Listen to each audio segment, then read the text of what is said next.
নিজেদেরকে দাবি করে সুন্নি জামাত, আহলুস সুন্নাতুল জামাত সংগঠন দল করে নিজেদের দাবি করে, আর এমন এমন সব কাজ করে যখন প্রশ্ন করা হয় বলে জায়েজ আছে।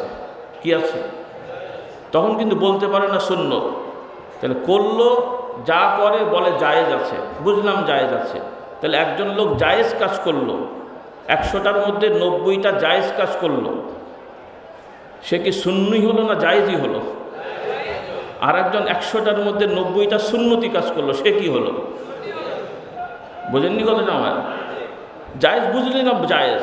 তো তুমি 100টা কর্মের মধ্যে 90টা জায়েজ করে দাবি করছো আমি সুন্নি, কথা কাজের মিল হলো? তো সুন্নি কখন হবে? যখন তুমি বলতে পারবে সত্যিকার, বানিয়ে না, যে আমি যা করছি এটা করছি কেন করছেন? নবীর আদর্শ। এটা করছি কেন করছেন? নবীর সাহাবাদের আদর্শ। তাহলে তো আমি সুন্নি হলাম। কিন্তু বেশিরভাগ কাজই করলাম, কেন করেন ভাই? দলিলে জায়েজ আছে, ক্যাশ করে জায়েজ আছে, অমুক করে জায়েজ আছে। তাহলে তো সবই তো তোমার জায়েজ, সুন্নত গেল কোথায়? কথা বোঝাতে বললাম?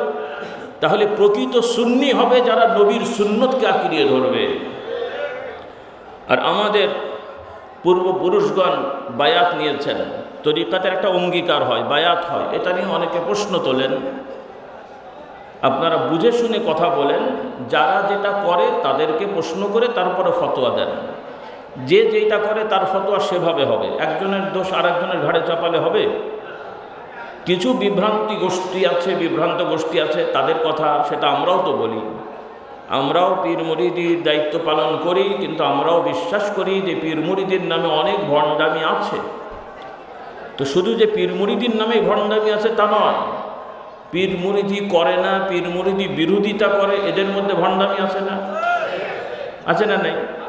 ইসলামী দল, ইসলামী সংগঠন, সুন্দর সুন্দর নামের দল সংগঠন করেছে, তাদের মধ্যে অনেক কুফরি, শিরকি, বেদাতি কর্মকাণ্ড আছে। আল্লাহ তাআলা এদেরকে হেদায়েত দান করুন। কোরআন সুন্নাহ বিরোধী অনেক কাজ আছে তাদের। তো যাই হোক, আজকে ওই বিষয়ে বেশি কথা নয়।